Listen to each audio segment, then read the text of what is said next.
പുസ്തകങ്ങളൊക്കെ വാങ്ങി വെച്ചു എന്നല്ലാതെ ഒന്നും പൊതിഞ്ഞിട്ടുണ്ടായിരുന്നില്ല. എനിക്ക് ഈ വക കാര്യങ്ങളൊക്കെ ഭയങ്കര ടെൻഷനാണ് കേട്ടോ. എന്തായാലും കുഞ്ഞാക്ക കൂടി തന്നതുകൊണ്ട് പെട്ടെന്ന് പൊതിയലും കാര്യങ്ങളൊക്കെ കഴിഞ്ഞു കേട്ടോ. അപ്പൊ എനിക്ക് ആ പണി മാത്രമല്ലല്ലോ, അടുക്കള കാര്യങ്ങളൊക്കെ നോക്കണല്ലോ. മഴയായതുകൊണ്ട് എല്ലാവരും ഇപ്പൊ ചുടുവെള്ളത്തിലാണ് കുളിക്കാറ്. അവർക്കൊക്കെ കുളിക്കാൻ വേണ്ടിയിട്ട് വെള്ളം വെച്ചു. പിന്നെ എന്റെ ചോറ് വെന്തിട്ടുണ്ടായിരുന്നു. കുക്കറിലാണ് കേട്ടോ ചോറ് വെക്കാറുള്ളത്, കാരണം ഇപ്പൊ അടുപ്പില്ല. സ്പെഷ്യലായിട്ട് ഒരു കൈപ്പക്ക കറിയും കൂടെ വെച്ചിട്ടുണ്ടായിരുന്നു. ഞങ്ങൾക്കൊക്കെ വഴുതനങ്ങ ഉപ്പേരിയും ഫാദിക്കുട്ടിക്ക് വഴുതനങ്ങ പൊരിയാണ് കേട്ടോ. അങ്ങനെ പപ്പടവും പൊരിച്ചു, കൈപ്പക്ക കറിയും ശരിയായി. അതിനിടയിൽ കുഞ്ഞാക്കൊന്ന് പുറത്ത് പോയിട്ടുണ്ടായിരുന്നു കേട്ടോ. അപ്പോൾ വന്നപ്പോൾ കൊടുന്നതായിരുന്നു ഈ ഒരു ചിക്കൻ റോള്. അങ്ങനെ ഉച്ചക്കത്തെ പരിപാടിയും കാര്യങ്ങളൊക്കെ കഴിഞ്ഞ് കുളിച്ച് മാറ്റി ഒരുങ്ങി ഞങ്ങളൊന്ന് പുറത്ത് പോകാൻ നിൽക്കാണ്. കുഞ്ഞാക്ക് കൊറിയർ ഓഫീസിൽ പോകുമ്പോൾ ഞങ്ങൾ മൂന്നാളും പിന്നാലെ കൂട്ടുട്ടോ ഉണ്ടോന്നും പറഞ്ഞിട്ട്. അപ്പൊ മഴ ആയതുകൊണ്ട് എന്തായാലും കുഞ്ഞാക്ക് കാറിലാണ് കേട്ടോ ഇപ്പോൾ പോവാറ്. അപ്പൊ ഏതായാലും എണ്ണടിച്ച് വരെ പോവാണല്ലോ, അപ്പൊ നമുക്കും കൂടെ പോകാലോ എന്ന് വിചാരിച്ചിട്ട് പിന്നെ ഒരു ചെറിയ ചായ ഇതൊക്കെ കുടിക്കാലോ. അങ്ങനെ സച്ചുനും ഫാദിക്കും മദ്രസയിൽ പോകുമ്പോൾ ഇടാൻ വേണ്ടിയിട്ട് വാങ്ങിച്ചതാണ് കേട്ടോ ഈ ഒരു ചെറിയ മഴക്കോട്ട്. അപ്പൊ അതിന് അവിടെ അടിയായിട്ടോ, എനിക്ക് പച്ച വേണം മഞ്ഞ വേണം എന്നൊക്കെ പറഞ്ഞു. അങ്ങനെ ലാസ്റ്റ് അതിനൊരു തീരുമാനം ഉണ്ടാക്കിട്ടോ. അപ്പോഴേക്കും എന്റെ മുന്നത്തെ സീറ്റ് പോയിട്ടുണ്ടായിരുന്നു. ആദ്യം വന്ന് കയറിയോ എന്നാലേ മുന്നത്തെ സീറ്റ് കിട്ടുള്ളൂ കേട്ടോ, അല്ലെങ്കിൽ ഫാദിക്കുട്ടിയെ പിടിച്ചിട്ടുണ്ടാവും, അല്ലെങ്കിൽ സച്ച് കയറിയിട്ടുണ്ടാവും. പിന്നെ ഞാൻ എനിക്ക് വേണമെന്ന് പറഞ്ഞിട്ട് വാശി പിടിക്കാറൊന്നുമില്ല കേട്ടോ. അവരിരിക്കുകയാണെങ്കിൽ ഇരിക്കട്ടെ എന്ന് വിചാരിക്കും. അധികം ലോങ് ഒക്കെ പോവുകയാണെങ്കിൽ കണ്ടറിഞ്ഞ് അവരെന്നെ എനിക്ക് മാറി തരാറുണ്ട്. അങ്ങനെ ഞങ്ങൾ കൊറിയർ ഓഫീസിലെത്തി. അങ്ങനെ അവിടുത്തെ കുഞ്ഞാക്കാന്റെ വർക്കും കാര്യങ്ങളൊക്കെ കഴിഞ്ഞ് ഞങ്ങൾ പിന്നെയും പോയിക്കൊണ്ടിരിക്കുകയാണ്. പോകുന്നതിനിടയിൽ ഞങ്ങൾ പറഞ്ഞിട്ടില്ലെങ്കിലും പെട്ടെന്ന് ചായക്കട കണ്ടാൽ നിർത്തൽ കുഞ്ഞാക്കാന്റെ ഒരു സ്വഭാവമാണ്. ഇന്ന് ഞങ്ങൾ എന്ത് വിചാരിച്ചു, ഒന്നും കഴിക്കാത്ത സംഭവങ്ങൾ, വെറൈറ്റി സംഭവങ്ങൾ ഉണ്ടെങ്കിൽ വാങ്ങിക്കാന്ന് വിചാരിച്ചിട്ട് 4-5 സംഭവങ്ങൾ വെറൈറ്റി ആയിട്ടാണ് കേട്ടോ വാങ്ങിച്ചിട്ടുള്ളത്. നമ്മൾ കഴിച്ചത് തന്നെയാണ്,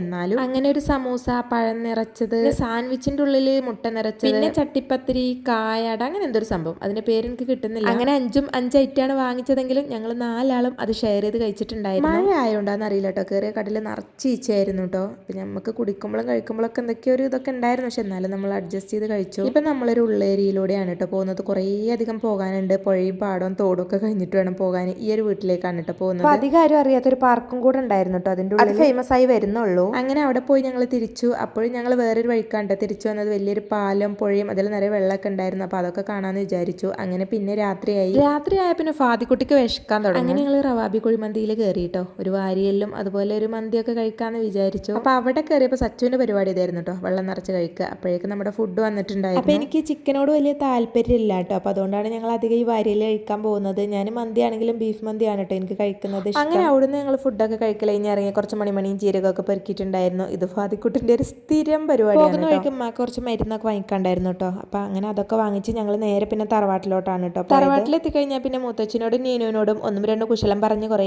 ടൈം ഇരിക്കും. നമ്മൾ അടുത്തുണ്ടാകുമ്പോൾ വില ഉണ്ടാവില്ല എന്ന് പറയുന്നത് ഇതാണ് കേട്ടോ. അപ്പൊ ഞങ്ങൾ ഇവിടുന്ന് മാറിക്കഴിഞ്ഞപ്പോൾ അവർക്കും ഭയങ്കര മിസ്സിങ്, ഞങ്ങൾക്കും ഭയങ്കര മിസ്സിങ് കേട്ടോ. അതാണ് ഞങ്ങൾ അധിക ദിവസവും ഇവിടെ വരുന്നത്. അങ്ങനെ അവിടുന്ന് കുറച്ചേരം സംസാരിച്ചു, TV ഒക്കെ കണ്ടിട്ട് ഞങ്ങൾ നേരെ ഞങ്ങളെ വീട്ടിലോട്ട് തന്നെ തിരിച്ചു. കുറച്ച് മന്തി പാർസലും വാങ്ങിയിട്ടുണ്ടായിരുന്നു. വീട്ടിൽ വന്നപ്പോൾ സച്ചും ഫാദി അത് കഴിച്ചു. അങ്ങനെ ഞങ്ങൾ കിടന്നുറങ്ങി. ഇഷ്ടപ്പെട്ടെങ്കിൽ ലൈക്ക് ആൻഡ് സബ്സ്ക്രൈബ്.